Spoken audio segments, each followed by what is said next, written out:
Good morning students. तो आज हम लोग आप लोगों का हिंदी ग्रामर का लेसन नंबर 1 भाषा और व्याकरण पढ़ने वाले हैं। तो इसका क्या मतलब होता है, लैंग्वेज एंड ग्रामर। तो हमारे लिए भाषा का कितना महत्व है आप सब जानते ही होंगे, क्योंकि अगर भाषा है तो ही हम सामने वाला क्या बोल रहा है वो समझ पाएंगे ना, और उसकी भाषा में मतलब वो हमें क्या कहना चाह रहा है और हम लोग उसे समझ कैसे सकते हैं, या वो हमें क्या बोल रहा है। जब हमें भाषा का पता होगा तभी हमें पता चलेगा ना। और ग्रामर क्या होता है, ग्रामर से हमें ये पता चलता है कि भाषा को कैसे इस्तेमाल करना है और उसे कहाँ पे कौन से वहाँ पे उसे सिंबल लगाने हैं और किस तरह से सामने वाले को अपनी भाषा से समझाना है और अपने भाव प्रकट करने हैं। ग्रामर से हमें उसकी जो छोटी छोटी बातें होती हैं वो पता चलती हैं। तो चलो हम लोग स्टार्ट करते हैं। केवल मनुष्य ही भाषा का निर्माण कर उसके द्वारा भावों का आदान प्रदान करता है। यद्यपि पशु पक्षी भी आवाज़ करते हैं, तथापि वे भाषा का निर्माण कर अपने भावों का आदान प्रदान करने में सक्षम नहीं हैं, है ना। तो आप सभी को पता होगा कि केवल ह्यूमन मतलब इंसान ही है, ह्यूमन बॉडी ही है जो सिर्फ भाषा का, लैंग्वेज का यूज़ कर सकती है और अपनी भाषा से सामने वाले को बातचीत करके अपनी बात समझा सकती है ना। एनिमल्स भी होते हैं, वो भी अपनी आवाज़ करते हैं, लेकिन उनके पास अपनी कोई भाषा होती है नहीं ना।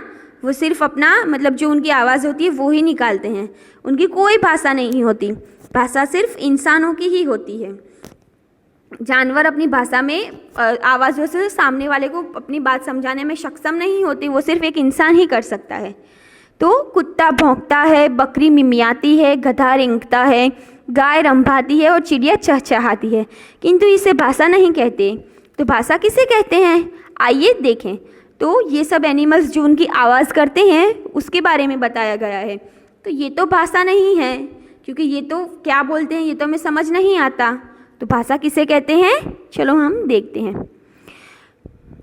घर में टेलीफोन की घंटी बजती है, तुम चौंगा उठाकर कहते हो हेलो, जिसे सुनकर तुम्हारी मित्र कहती है हेलो, मैं गीता बोल रही हूँ।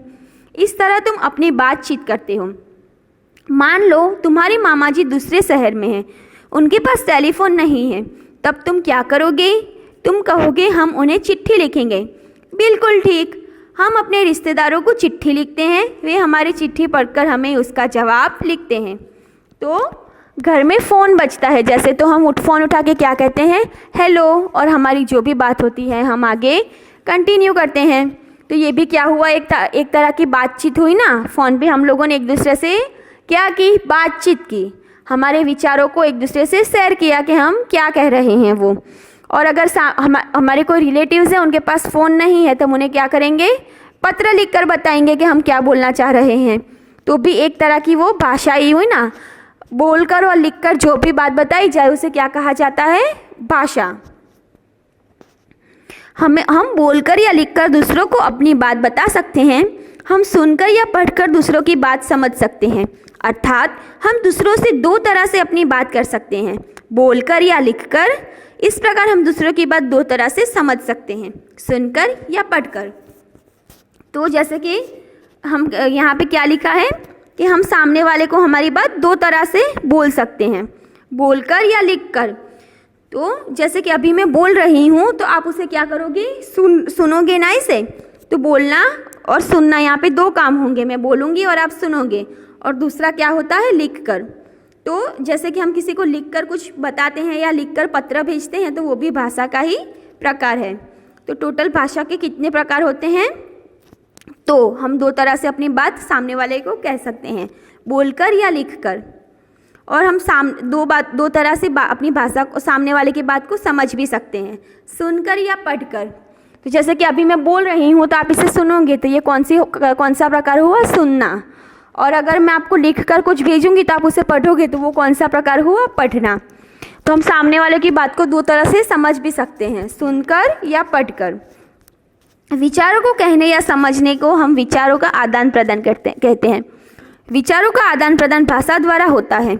अतः भाषा वह साधन है जिसके द्वारा हम भाषा के जानने वाले लोग बोलकर, सुनकर, पढ़कर या पढ़कर अपने विचारों का आदान प्रदान करते हैं। यदि हमारे पास भाषा न हो तो विचारों का आदान प्रदान लगभग असंभव है। कैसे? आओ समझें। अगर हमें कोई भाषा नहीं आती है और हम सामने वाले को अपनी बात बताना चाहते हैं, तो अगर हमारे पास में कोई भाषा ही ना हो तो हम सामने वाले को हमारी बात कैसे बताएंगे? तो वो अगर हम सिर्फ संकेतों से या इशारों से उसे कहेंगे तो वो तो नहीं समझ सकता ना। और अगर भाषा ही ना हो तो विचारों का भी होना असंभव है। कैसे? चलो हम देखते हैं। तुम 1 घंटे तक मौन रखो, लिखकर भी किसी से कुछ मत कहो। अब बताओ तुम दूसरे को अपनी बात कैसे समझा सकते हो? अगर कोई हमें कहे कि आपको 1 घंटे तक कुछ भी नहीं बोलना है, 1 आवर तक बिल्कुल चुपचाप और शांत बैठना है, और हम लोगों को सामने वाले को लिखकर भी कुछ नहीं बोलना है और बोलकर भी कुछ नहीं बताना है, तो अगर हमारे मन की बात मन में ही रहेगी तो फिर उसका विचारों में कैसे हमारे मन में कोई विचार ही नहीं आएंगे ना, क्योंकि हमें 1 घंटे तक किसी को कुछ बताना ही नहीं है तो हम कुछ सोचेंगे ही नहीं, तो विचारों का आदान प्रदान भी कैसे होगा? तो भाषा के बिना विचारों का आना भी असंभव है।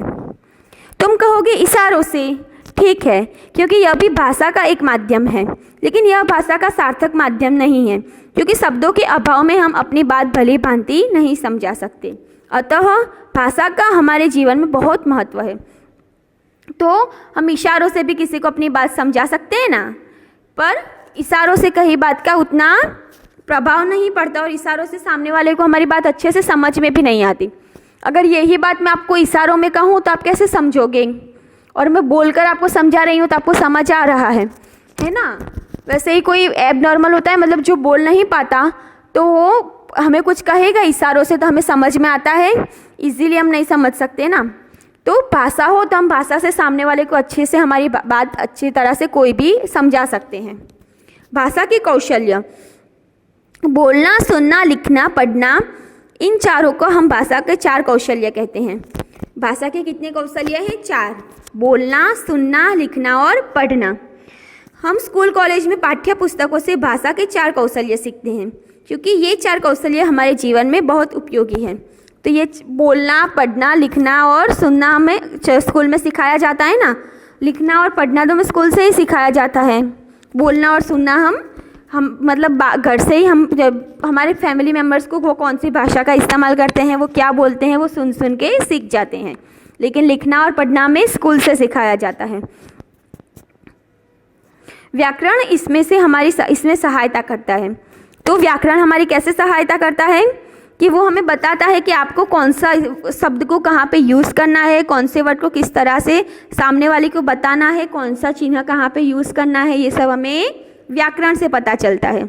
देखो यहाँ पे पिक्चर्स दिए गए हैं, एक बच्चा लिख रहा है, बोल रहा है, एक पढ़ रहा है और एक सुन रहा है।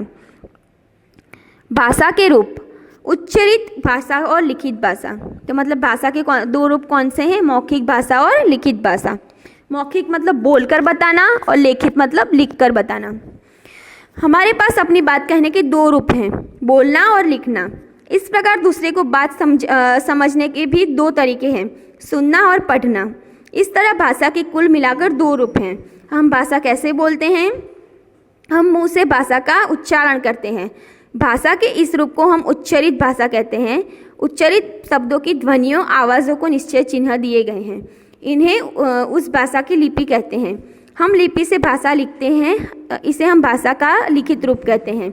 हर भाषा की अपनी विशेष लिपि होती है। नीचे कुछ भाषाओं और उनकी लिपियों के नाम दिए गए हैं। तो भाषा के कितने रूप होते हैं? मौखिक और लिखित।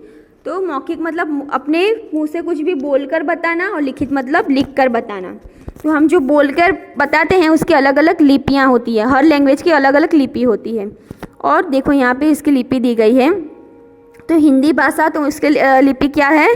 देवनागरी। उर्दू तो अरबी, संस्कृत तो देवनागरी, अंग्रेज़ी तो रोमन और पंजाबी तो गुरुमुखी। तो मतलब जब हम बोलकर कुछ भी भाषा बोलते हैं तो उसमें कौन सी ध्वनियों का उच्चारण करते हैं, तो वो उसे क्या कहते हैं?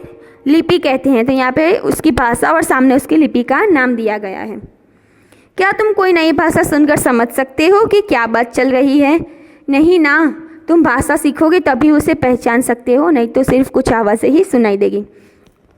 तो अगर हम कोई नई मतलब अलग लैंग्वेज है जो हमें नहीं आती है, तो वो हम मतलब कोई दो लोग वो भाषा में बात कर रहे हैं तो क्या हमें समझ आएगा कि वो लोग क्या बात कर रहे हैं? नहीं आएगा ना। सिर्फ हमें इतना पता चलेगा कि ये दोनों कोई बात कर रहे हैं, पर क्या बात कर रहे हैं ये पता नहीं चलेगा। ये तभी हमें पता चलेगा जब हम वो भाषा को सीखेंगे। किसी भी भाषा को समझने के लिए हमें उसके शब्दों को जानना होगा, फिर उसके वाक्यों की रचना को भी जानना होगा। इन सब का ज्ञान हमें कहाँ से मिल सकता है? व्याकरण। तो किसी भी भाषा को सीखने के लिए हमें वो भाषा का क्या क्या जानना ज़रूरी है? वो भाषा के शब्दों को जानना पड़ेगा, उसकी वाक्य रचना को जानना पड़ेगा कि ये भाषा में हमें मतलब क्या क्या कहना चाहते हैं, किस तरह से हम इसको पढ़ सकते हैं, किस तरह से सीख सकते हैं, ये जानना बहुत ज़रूरी है। तो ये कहाँ से हमें पता चलेगा? व्याकरण से। हम पढ़ चुके हैं कि व्याकरण हमें भाषा को सही और शुद्ध ढंग से लिखना, पढ़ना और बोलना सिखाता है। जैसे मैं खाना जाकर खाऊंगा अगर, तो ये कोई सेंटेंस बनता है? नहीं बनता है ना। लेकिन हमें ग्रामर सही तरह से आता होगा तो हम इसे सही तरह से लिख सकेंगे। तो ये वाक्य कैसे बनेगा? मैं घर जाकर खाना खाऊंगी, है ना। ये करेक्ट हुआ ना सेंटेंस। तो वो अर्थ वाक्य का कोई मतलब ही नहीं था, लेकिन वाक्य को हम शुद्ध करके सही तरह से व्याकरण का यूज़ करेंगे तो ये इसका वाक्य क्या बनेगा? मैं घर जाकर खाना खाऊंगी। आपने देखा इस वाक्य के पहले शब्द में मैं, पर ऊपर वाले वाक्य में कोई मात्रा नहीं लगी है। शब्द भी उल्टे सीधे हैं। क्या आप जानते हैं इस मैं तथा पूरे वाक्य के सही स्वरूप का ज्ञान हमें कैसे हुआ? क्या कहा? व्याकरण द्वारा। बिल्कुल ठीक। व्याकरण ही हमें भाषा के शुद्ध स्वरूप का ज्ञान कराता है। अतः भाषा को शुद्ध ढंग से बोलने, पढ़ने और लिखने की व्याकरण का ज्ञान अनिवार्य है। तो वहाँ पे वो पूरा सेंटेंस उल्टा सीधा था, तो हमें कैसे पता चला कि वो सेंटेंस उल्टा सीधा है? क्योंकि हमें ग्रामर आता था इसलिए, है ना। तो ग्रामर का आना, कोई भी भाषा सीखने के लिए ग्रामर का आना बहुत ज़रूरी है। आओ इस बात को और कुछ उदाहरण द्वारा समझें। मीनू ने बोर्ड पर एक शब्द लिखा, बर्तन। क्या कोई अर्थ निकलता है? नहीं निकलता है ना। मीनू ने बोर्ड पर लिखा बर्तन, इसका कोई अर्थ नहीं निकलता है। असल में वह बर्तन लिखना चाहती थी लेकिन र लिखना भूल गई। वो क्या लिखना चाहती थी? बर्तन, लेकिन वो र लिखना भूल गई तो पूरा सेंटेंस चेंज हो गया। शब्द सही ना लिखा जाए तो सही अर्थ नहीं निकलता। अब नीचे के वाक्य देखें। मीनू दोनों घर के बंदर चले गए। असल में मीनू कहना चाहती थी दोनों घर के अंदर चले गए। तो हमें यहाँ इससे क्या पता चलता है कि अगर हम वाक्य को सही ढंग से ना लिखें तो उसका कोई भी अर्थ नहीं निकलता। तो इसके लिए हमें ग्रामर का आना बहुत ज़रूरी है। यहाँ पे एक और उदाहरण दिया गया है। मेरे पिताजी एक दफ्तर में काम करता है। तो हम किसी भी बड़े को बोलें तो उसे हम रिस्पेक्ट देंगे ना, तो हमें क्या बोलेंगे? करते हैं, ऐसा बोलेंगे। करता है ये अच्छा नहीं लगता। तो यह तो समझ में आ गया कि क्या कहना चाहता है, लेकिन उसका वाक्य अटपटा है। क्यों? क्योंकि जब हम बड़ों के बारे में बात करते हैं तो आदर से बात करते हैं। अतः सही वाक्य होगा, मेरे पिताजी एक दफ्तर में काम करते हैं। इस प्रकार व्याकरण हमें सिखाता है कि हम किस तरह सही वाक्य बोलें और अपनी बात को अच्छे ढंग से कहें। तो व्याकरण से हमें क्या पता चलता है कि किस तरह से हम सामने वाले को अपनी बात अच्छे से कहें और समझें। तो भाषा और व्याकरण दोनों का होना बहुत ही ज़रूरी है। आओ पाठ दोहराएं। हम अपने विचार बोलकर या लिखकर बता सकते हैं। हम दूसरों के विचार सुनकर और पढ़कर समझ सकते हैं। सुनना, बोलना, लिखना और पढ़ना भाषा के 4 कौशल्य हैं, है ना। आई होप आप लोगों को अच्छे से समझ आ गया होगा। इसकी एक्सरसाइज हम लोग नेक्स्ट टाइम देखेंगे।